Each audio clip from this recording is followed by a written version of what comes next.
दोस्तों मेरी आप लोगों से एक गुजारिश है।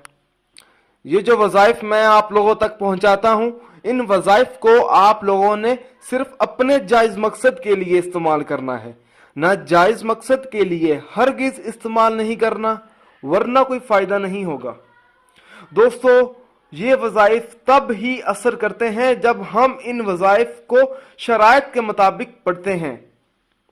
ज्यादातर लोग वज़ाइफ पढ़ते हैं मगर इन वज़ाइफ की शराइत का खास ख्याल नहीं करते और बाद में मायूस हो जाते हैं। दोस्तों जब भी आप वजीफा पढ़ें अपने मकसद को अपने जहन में रखें, पूरे यकीन के साथ आप वजीफा करें। शक अमल को जाया कर देता है। दोस्तों हर वजीफे के लिए 5 वक्त की नमाज की पाबंदी लाजमी होती है। अगर आप 5 वक्त की नमाज अदा नहीं करेंगे तो अमल का असर नहीं होगा। दोस्तों कुछ अमल खास होते हैं जिनको इजाजत के बगैर मत करें। दोस्तों आप जो भी अमल करें अल्लाह की रजा के लिए करें।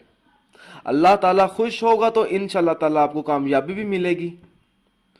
दोस्तों अगर आपको हमारी ये वीडियो पसंद आई है, इसको लाइक कीजिए और शेयर कीजिए। अगर आप मुझसे कोई भी वजीफ़ा पूछना चाहते हैं या कोई ऐसा वजीफ़ा है जिसकी आपको समझ ना आ रही हो तो आप मुझे उस वजीफ़े के बारे में इस वीडियो के नीचे कमेंट कर सकते हैं। अगर आप इसी तरह की मज़ीद वीडियोस देखना चाहते हैं तो हमारे channel Zoya life health care को सब्सक्राइब करना हरगिज़ ना भूलें ताकि आपको आगे आने वाली वीडियोस की मालूमात मिलती रहे। जज़ाकल्लाह।